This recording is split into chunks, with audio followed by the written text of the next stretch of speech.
जैसे जैसे बिहार विधानसभा चुनाव का वक्त नजदीक आ रहा है, वैसे वैसे इसकी तैयारियां जोर पकड़ती जा रही हैं। ऐसे में गया विधानसभा क्षेत्र से अपनी उम्मीदवारी पेश कर रहे हैं गया नगर निगम वार्ड नंबर 32 के वार्ड पार्षद गजेंद्र सिंह। बिजली की लचर व्यवस्था, बदहाल स्वास्थ्य विभाग, दोषपूर्ण शिक्षा व्यवस्था, अव्यवस्थित traffic system, central university of south Bihar जैसे मुद्दों पर हमेशा मुखर रहे हैं गजेंद्र सिंह। अब ये 230 गया विधानसभा क्षेत्र से आम आदमी पार्टी के उम्मीदवार के तौर पर अपनी दावेदारी पेश कर रहे हैं। गजेंद्र सिंह ने सीएनटीवी बिहार के साथ बातचीत के दौरान कई सवालों का जवाब बेबाकी से दिया। पेश है इस बातचीत के कुछ महत्वपूर्ण अंश। बिहार विधानसभा चुनाव दस्तक दे चुका है। जल्द ही चुनाव आयोग तिथि की घोषणा कर देगा। ऐसे में विभिन्न राजनीतिक दल तैयारियों में लग गए हैं। विभिन्न तरह के उम्मीदवार अलग अलग जगहों से उम्मीदवार अपनी उम्मीदवारी पेश कर रहे हैं। ऐसे में गया शहर से गया नगर निगम के वार्ड पार्षद गजेंद्र सिंह भी एक आम आदमी पार्टी के बैनर तले अपनी पार्टी की दावेदारी पेश कर रहे हैं यहाँ गया शहर से विधायक बनने के लिए। आइए उनसे इस बारे में विशेष तौर पर बातचीत कर जानकारी लेते हैं। गजेंद्र जी, सीएनटीवी बिहार में आपका हार्दिक स्वागत है। धन्यवाद। देखिए, बिहार विधानसभा चुनाव आने वाला है, अभी उसकी दस्तक होगी या तिथि की घोषणा होगी, लेकिन आपने आम आदमी पार्टी में किस्मत आजमाने का फैसला लिया है। क्यों आम आदमी ही पार्टी, क्यों, जबकि इसका बिहार में बहुत बड़ा भी जनाधार नहीं है? देखिए, अभी तक जो हमने समझा, हमने देखा उनको काम करते हुए, तो मुझे लगा कि अभी तक हम राज्य की बात करें, हम देश की बात नहीं करें, हम राज्य की बात करते हैं, तो उसमें हमको यही लगा कि अभी तक लोग अपनी कुर्सी की सेवा करते हैं, दल की सेवा करते हैं, जनता के अनुरूप जनता की सेवा, चाहे वो पानी का मुद्दा हो, चाहे स्वास्थ्य का मुद्दा हो, चाहे शिक्षा का मुद्दा हो, चाहे बिजली का मुद्दा, मतलब अन्यत्र जो भी है सो सारी व्यवस्था लचर पचर है। और हम ये उधर जब देख रहे हैं, जब दिल्ली मॉडल जब हम देखते हैं, तो उनका शिक्षा, उनका स्वास्थ्य मॉडल पूरे दुनिया में लोग देखने आ रहे हैं। अमेरिकी राष्ट्रपति तक के परिवार लोगों ने आकर के देखा कि आखिर ये एक दिन में नहीं हो पाया, ये लंबे अरसे से इसको व्यवस्था, एक पढ़ा लिखा इंसान जो IRS है, ठीक है ना, कैसे मुख्यमंत्री का अपना एक केंद्र शासित प्रदेश में एक अथक कोशिश करके एक खास चिराग जला करके ये पूरे दुनिया को संदेश दिया कि इस हाल में भी एक बेहतर कार्य किया जा सकता है। अगर पार्टी ने टिकट आपको नहीं दिया, आपने दावेदारी आम आदमी पार्टी से की है अपनी, अगर आम आदमी पार्टी ने आपको टिकट अगर नहीं दिया, तब आप कैसे चुनाव लड़ेंगे? देखिए, सबसे पहले तो ये बता दूं कि हम तो निगेटिव कभी सोचते ही नहीं। हम ये सोचते हैं कि चुनाव, अभी तक देखे होंगे कि अरविंद केजरीवाल जी जो दिल्ली के CM है, अभी तक कुछ मुंह खोला नहीं। वो कोरोना काल में चाहते थे कि ये चुनाव हर हाल में टले, ये 6 महीना बाद चुनाव है। चूँकि एक तरफ लोग, हिंदुस्तान के लोग मर रहे हैं, बिहार के लोग मर रहे हैं, रोटी के लिए मर रहे हैं, हर तरह से बेदम है। 6 महीना से सारा कार्य बंद है, लोग पानी में, आधा बिहार पानी में डूबे हैं। ये चाहते थे, दिली इच्छा थी कि ये चुनाव टले। लेकिन दूसरी बात, जब सब लोगों ने, यहाँ तक कि सुप्रीम कोर्ट ने भी मोहर लगा दिया कि अब टाला नहीं जा सकता है, चुनाव होगी, तो अभी परसों तरसों हमारे करीब 50-60 सदस्य गए थे दिल्ली के अंदर में, तो उन्होंने कहा कि 12 तारीख तक है ना, साफ साफ जो निर्देश आ जाए कितने सीट पर हम चुनाव लड़ेंगे। और उसी आकांक्षा से है कि हमें जरूर गया का उम्मीदवारी मिलना चाहिए। आपका मुद्दा रोटी रोजगार का मुद्दा है, जो आप हमेशा से उठाते रहे हैं। लॉकडाउन के बाद प्रवासी मजदूर बेरोजगार होकर बिहार लौटे हैं, उस पर आपका क्या कहना है? देखिए, हम सब लोग हलकान हैं, सब लोग परेशान हैं।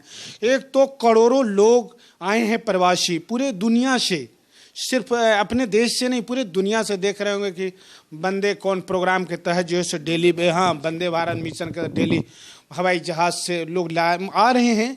आखिर होगा का आगे जो हम देख रहे हैं वो बड़ा ही अजीब सा कुछ दिखाई पड़ने वाला है। ये लोग अब ये इस शाम खाते हैं, अगले शाम सोचते हैं।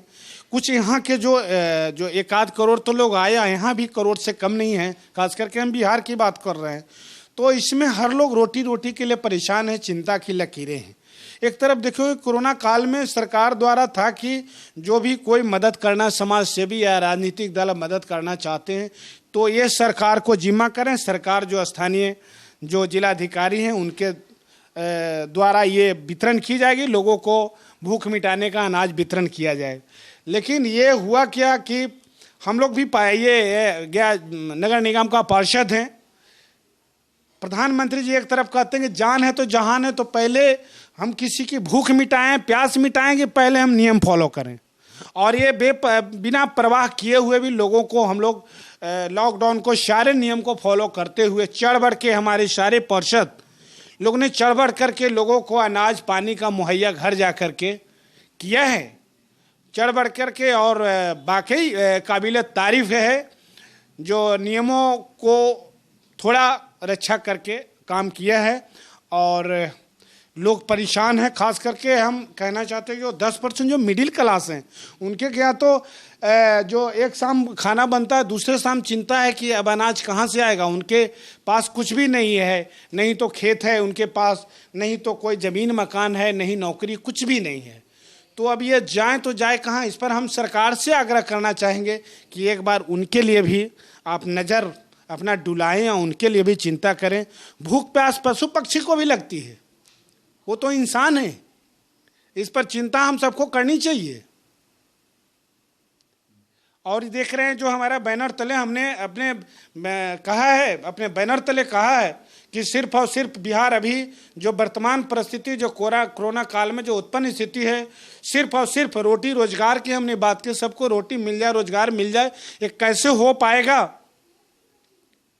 ये सरकार को चिंता करना है। जो भी सरकार बने इसको चिंता करना होगा।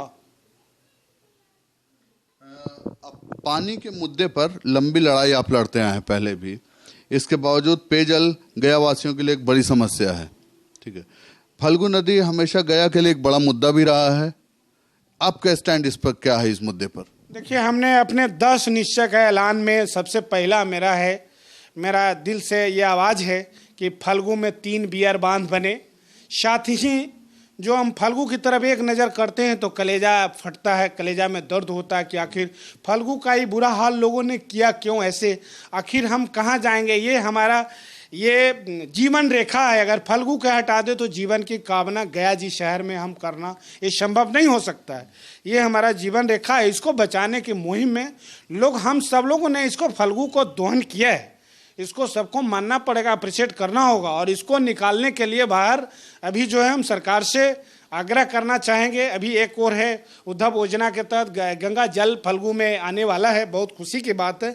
लेकिन ये हो कैसे पाएगा आज तक हमको समझ में नहीं। मेरा मानना है कि बोध गया से लेकर बीथो शरीफ तक फल्गु के दोनों तट पे एक बड़ा सीवर सिस्टम जो सारा गंदा पानी को शहर से बाहर निकाल कर ट्रीटमेंट प्लान करके या तो खेतों का पानी दें या पुनः फल्गु में डालें।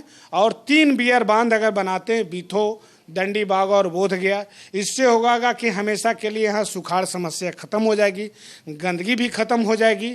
और आपको बता देते हैं कि अगर ये 3 बियर, हाँ, जल स्तर बढ़ जाएगा, मतलब हरित क्रांति जिसको जल क्रांति कहते हैं वो होने का आगाज मुझे दिखाई दे रहा है। किसानों को, आसपास गया जिला के किसानों को खेतों में पानी भी जाने लगेगा। इस पर तो नल जल योजना सरकार चला रही, बिहार सरकार। नल जल का हालात है कि ये 7 निश्चय में जल नल योजना शहर में नहीं है, बुडको ये श्री राम के तहत 341 करोड़ के तहत ये योजनाएं हैं। काम इतना बच्चों को खिलौना की तरह की जा रही है जो हमें असहाय हो, जो असहज है। देखे हो कल इस पर हमें सारे पार्षद ने मिलकर के जिलाधिकारी को ज्ञापन भी दिया है।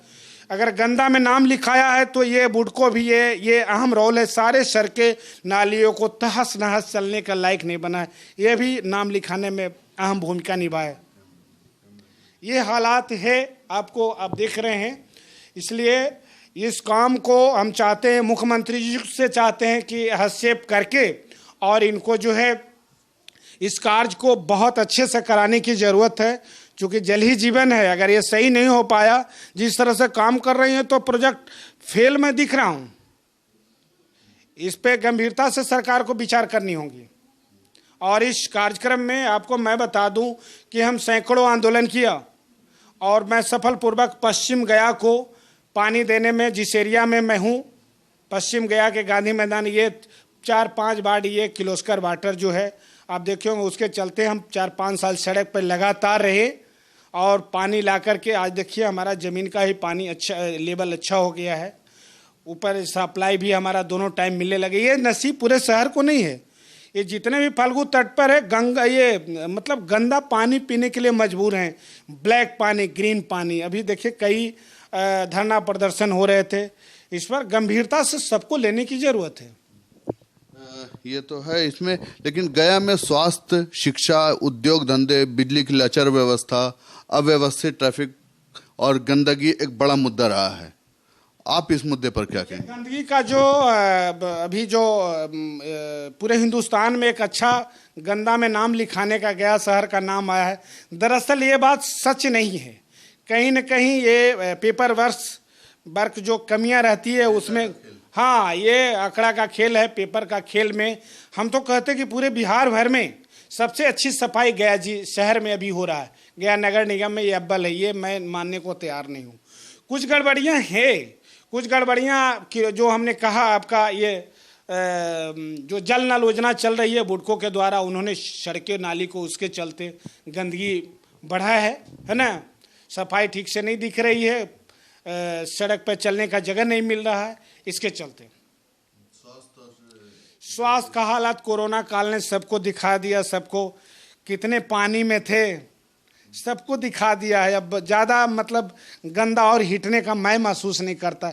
इतनी गंदगी जिसके हम बयान नहीं करता है, बस सिर्फ हाजिरी बन रही है, मैं यही मानता हूँ।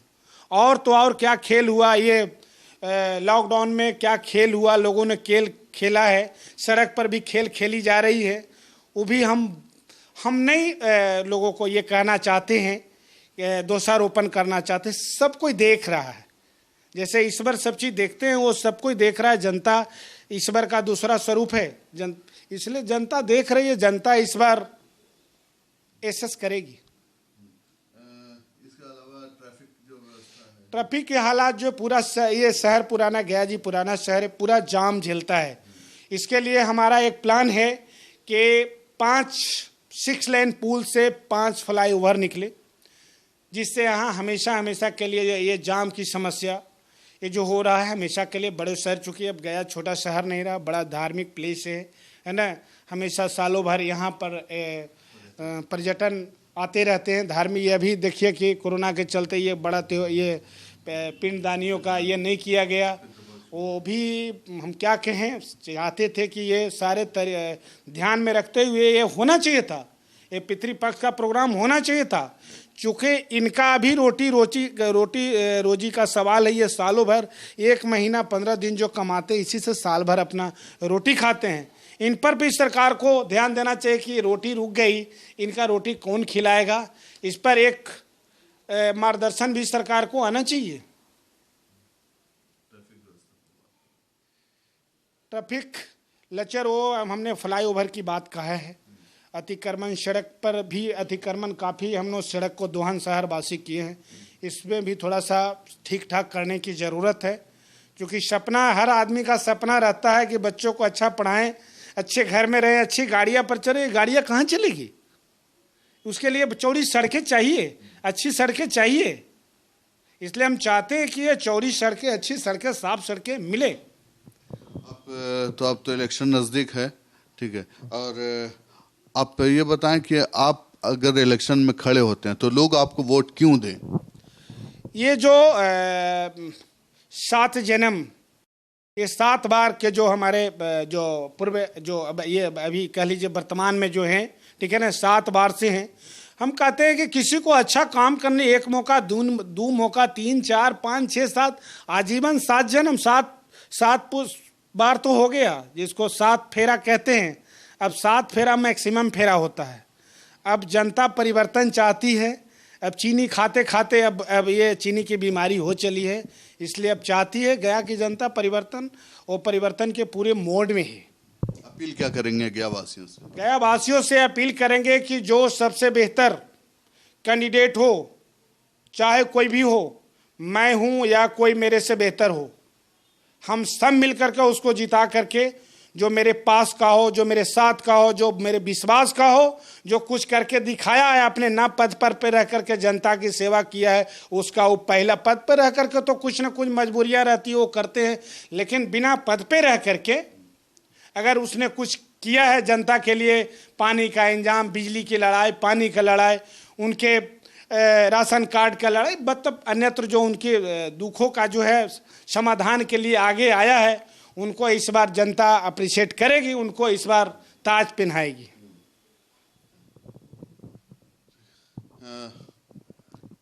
ये थे गजेंद्र सिंह जो गया से अपनी उम्मीदवारी पेश कर रहे हैं आम आदमी पार्टी के। इन्होंने चुनाव के मुद्दे पर बेबाकी से CNTV बिहार से बात की। अब आने वाला वक्त बताएगा या गया की जनता का मूड बताएगा कि उनका वोट किधर जाता है।